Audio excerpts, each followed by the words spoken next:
cantaré, te daré toda la gloria, sí, lo mereces, oh,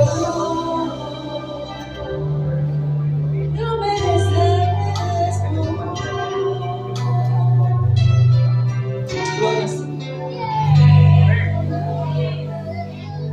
Gloria a Dios. Gracias, hermana, por esa interpretación tan bonita.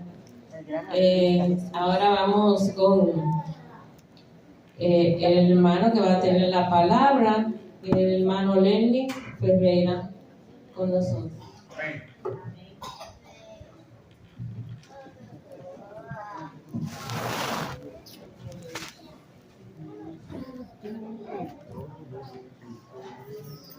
Bien, feliz sábado, hermano. Que Dios le bendiga grandemente.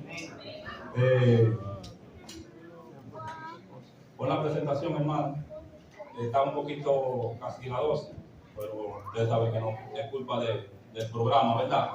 Sino de todas las actividades que hubo, la elección de la comisión de mayor, y no se cortó nada, hermano.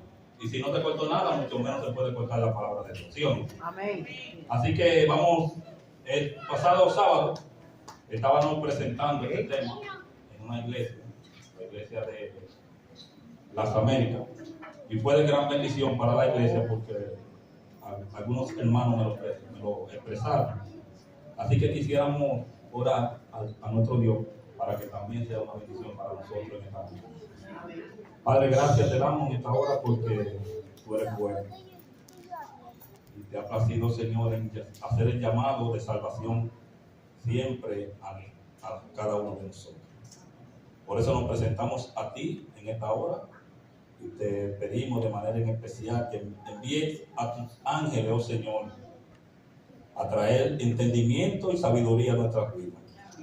Y que podamos, Señor, entender tu palabra y también ponerla por obra y práctica. En el nombre de Jesús. Amén.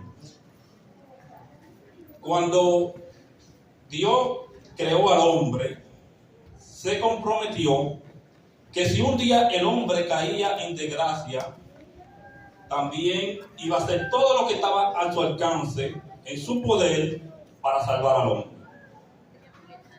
No se le iba a escapar nada con tal que Dios rescatara al hombre de su desgracia. Y así lo hacía.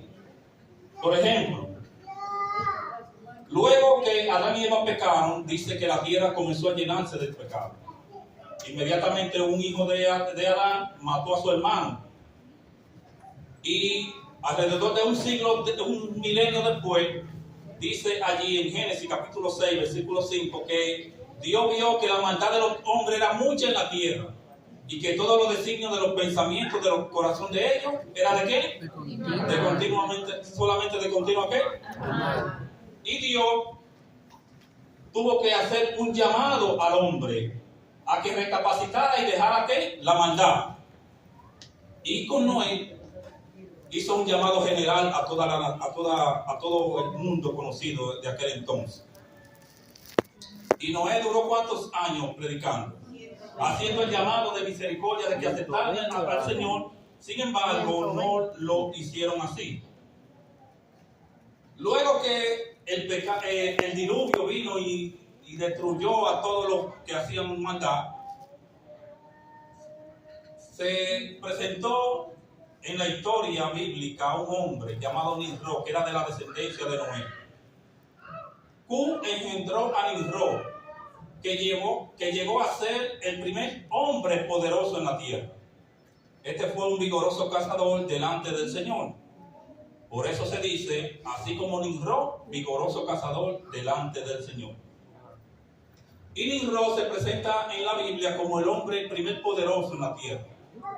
Y Nimrod tomó un grupo de personas y comenzó a construir un sinnúmero de ciudades como Babel, Nínive, y todas esas ciudades le rendían una lealtad a Nimrod. Y lo último que hizo fue que dijo, bueno, ustedes saben que en siglos anteriores el Señor destruyó la tierra ¿con qué? Con agua. Así que vamos a construir una torre bien alta, que cuando el Señor quiera destruirnos con algo, entonces nosotros estemos allá, ¿en dónde? Allá arriba, y no seamos, ¿qué? Destruidos. Y los rebeldes entonces dijeron, bueno, hacemos una torre, como Dios destruye a los seres humanos con agua, y allá arriba nos encaramamos, y Dios no nos destruye cuando venga el diluvio. Y dice que Dios entró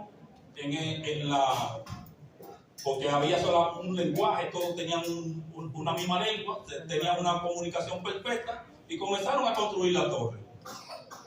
Y Dios descendió y vio que el hombre era uno y que su lenguaje era una sola, y confundió las lenguas. ¿Sí o no? Luego, cada uno, como no se entendían, cada uno cogió por su lado. Y allí cada uno se fueron a Babel, a Siria, un sinnúmero de ciudades. 200 años después de la Torre de Babel, entonces la tierra estaba ¿qué? Llena de pecado, llena de maldad. Todos esos que fueron dispersados continuaron con su práctica de maldad. Y dice allí que ¿cuál es la justificación por la fe? Dice que la obra de Dios que abate en el polvo la gloria del hombre. Y la justificación por la fe hace por el hombre lo que no puede hacer el hombre. ¿Por qué? Por sí mismo. Entonces, en esta mañana vamos a ver la historia de dos hombres que Dios hizo grandes milagros solamente con el propósito de salvar. Josué estaba hablando con el pueblo y le dice que así dice Jehová, Dios de Israel: vuestros padres habitaron antiguamente al otro lado del río, al saber, Taré, padre de Abraham y de Nacor, y servían a ¿qué? Abraham vivía en Ur de los Caldeos, dice Génesis dice aquí 11:31. Y dice que servían a otros dioses extraños. ¿Cuáles eran esos dioses extraños que servían a Abraham y su familia? Ustedes saben que Nimrod, luego que murió su esposa Semirami, dijo una gran mentira, que Nimrod había subido al cielo y se había convertido en el sol. Y ahí fueron, ustedes saben que en Génesis capítulo 11, hacia atrás, ustedes no encuentran allí que estaban adorando a otros dioses. ¿Sí o no? Pero sí, después de la llegada de Nimrod, que fue el gran poderoso en la tierra, ahí fueron que comenzaron a rendirle culto a los hombres. Y Semirami dijo que ella, a través de un gran milagro por el sol, que era Nimrod que había subido al sol, entonces ella salió encinta y tuvo a su hijo Tamuz. Y esa era la deidad que se adoraba en aquel entonces. Pero ustedes saben cómo las lenguas fueron confundidas a cada una de esas provincias o esas naciones que se formaron. Le cambiaban el nombre. Por ejemplo, en Egipto le llamaban Isis a Nimrod. En Canaán le llamaban Baal. Y a cada uno le pusieron su nombre diferente, pero era la misma que deidad. Dice allí que y tomó Taré a Abraham su hijo, y a Lot hijo de Abraham, hijo de su hijo, y a Sarai su nuera, mujer de Abraham su hijo. Y salió con ellos de Ur de los Caldeos para ir a la tierra de Canaán, y vinieron a Tarán y se quedaron allí. Dios le había hecho el llamado a Abraham, que saliera de su parentela a la tierra que él le iba a mostrar. Y el padre de Abraham le dice: mira, vamos a tomar a Sara tu esposa y a Lot, que su padre acaba de morir, y vamos a Canaán. Abraham ya había aceptado el llamado del Señor, o escuchado el llamado del Señor, y dijo: bueno, para allá es que el Señor me está llamando. Pero dice allí que por razón ajena a la voluntad de Abraham, se quedaron en ¿dónde? En Harán. Harán era una ciudad que estaba a 960 kilómetros de Canaán. Pero ellos se establecieron allí y allí comenzaron a adquirir riqueza, porque era una ciudad cerca al mar Mediterráneo, y allí construyeron una gran fortuna. Pero ¿qué pasa? Que el papá de Abraham murió, y entonces Dios vuelve y le hace llamado a su hijo. Pero Pero Jehová había dicho a Abraham, vete de tu tierra y de dónde, y de la casa de tu padre a la tierra que yo te mostraré. Ya Dios le había hecho llamado a Abraham, que era a Canaán, que Dios lo iba a establecer. Abraham no sabía dónde era, pero era allá. Dios permitió la pausa en Aram para que tras la muerte de Taré, Abraham obedeciera el llamado directamente y saliera sin depender de su padre. Fue en Aram donde Dios renovó el llamado. Dios quería hacer el milagro de hacer una gran familia en Abraham. Y Satanás quería impedirlo. Su padre le dice, vamos a Canaán, pero se quedaron ¿en dónde? En Aram. Luego el padre de Abraham muere y entonces Dios vuelve y le hace el llamado a Abraham. ¿Qué implicaba el llamado de Abraham? ¿Debía de renunciar, sí o no? A su parentela, a la riqueza que tenía ya en Aram. ¿Debía de tener fe, sí o no? Sí. Bueno, porque Dios le estaba llamando a un lugar que él desconocía. Y debía de tener fe. Dios le hizo una promesa que será una ¿qué? Nació una gran nación. Cuando en los tiempos de Abraham, ya cuando el hombre tenía entre 30 y 35 años, ya tenía hijos. Pero Abraham ahora, cuando Dios le hace llamado, tenía 75 y no tenía hijos, y su esposa también. Y Dios le dijo, no te preocupes, tú serás una gran bendición, serás padre de multitudes. Y la misión de Abraham era bendecir ¿a quién? A otro. No fue una prueba ligera la que soportó Abraham, ni tampoco era pequeño el sacrificio que se requirió de él. Había fuertes vínculos que lo ataban a su tierra, a sus parientes y a su hogar. Pero Abraham ¿no qué? No vaciló en obedecer el llamamiento del Señor. Abraham escuchó el llamado del Señor. Está bien de que en un momento el padre de Abraham fue como una pared o un impedimento para que Abraham ejecutara lo que Dios le había dicho. Pero el padre de Abraham muere y Abraham como quiera se quedó con todas las riquezas de su padre, se quedó con un gran lugar de confort donde él estaba en Aram, y sin embargo él no vaciló en aceptar el llamado del Señor. Dios comunicó su voluntad a Abraham y le dio un conocimiento claro de los requerimientos de su ley y de la salvación que alcanzaría mediante ¿quién? Cercano está Jehová a todos los que le invocan, a todos los que le invocan de veras. La fe de Abraham fue probada, ¿sí o no, hermano? Claro.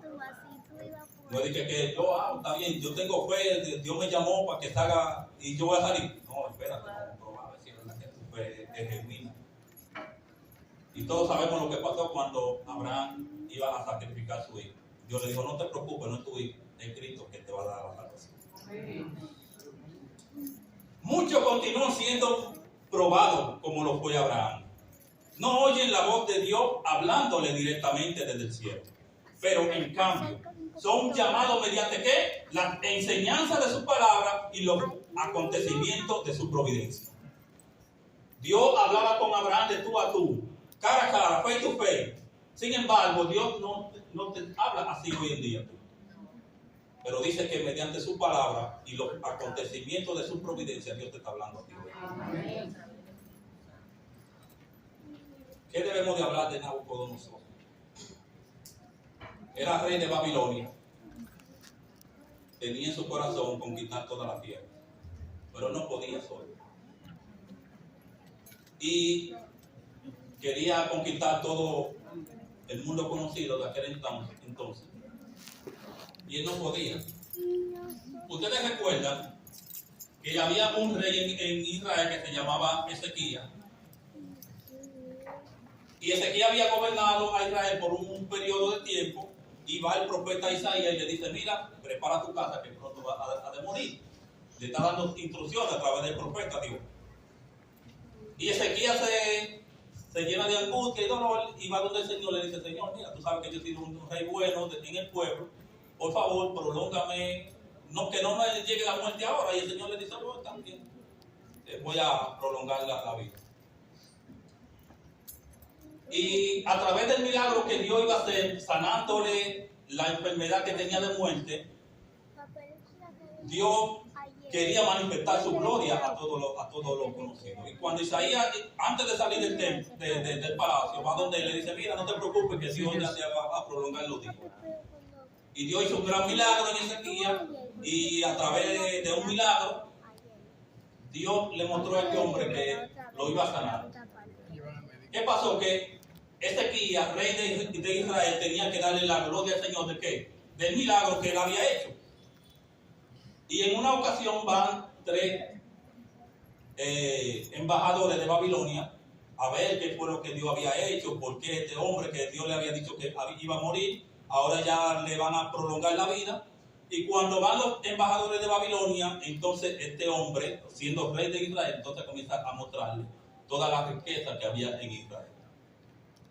Cuando Isaías, Dios le muestra lo que él hizo, va donde él le dice, mira, así como tú no le diste la gloria al Señor, y sino que le mostraste los tesoros que había aquí en Israel, todos los utensilios de oro que había en el templo, le mostraste las riquezas de tu palacio, ese mismo pueblo va a venir en un momento y va a llevar cautivo al pueblo de Israel por 70 años.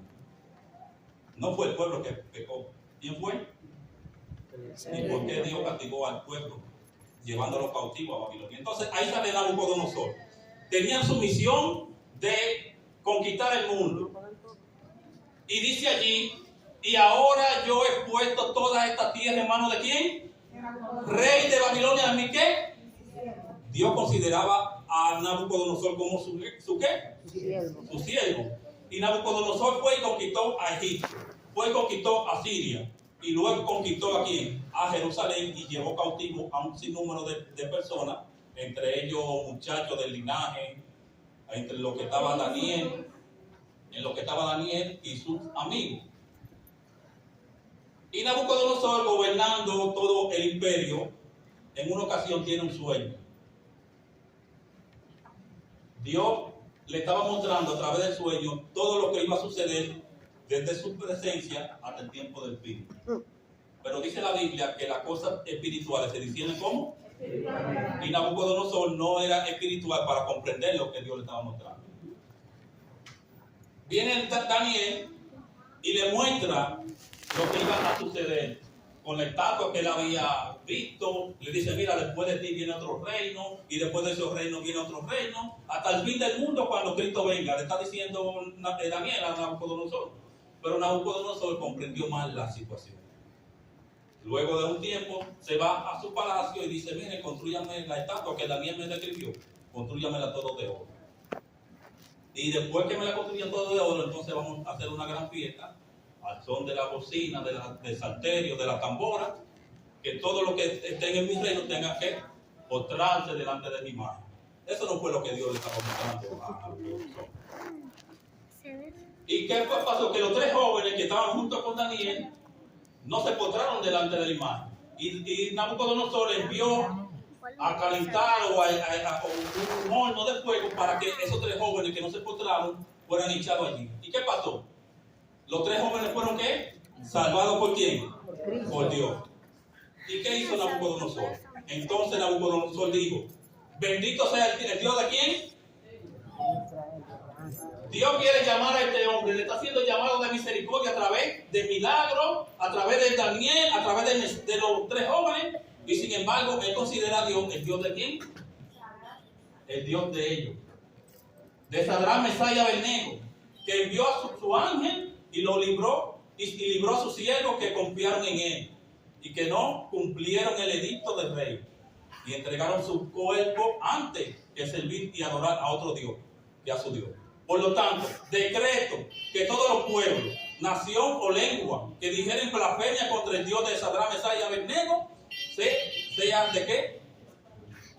Nabucodonosor no solamente se conformó en como poner a Dios a un lado y reconocerlo como el Dios de ellos. Dios quería ser el Dios de él, porque Dios consideraba a Nabucodonosor como su ¿qué?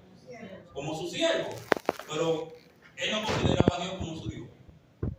Y no solamente eso, que comete el error de hacer una ley para que todos los que blasfemaran en nombre de Dios sean ¿qué? Descuartizados. Dios no ha llamado al ser humano nunca a hacer una ley, ni siquiera para guardar el sábado. Dios ha dejado que sea la conciencia del hombre que elija a quién servir.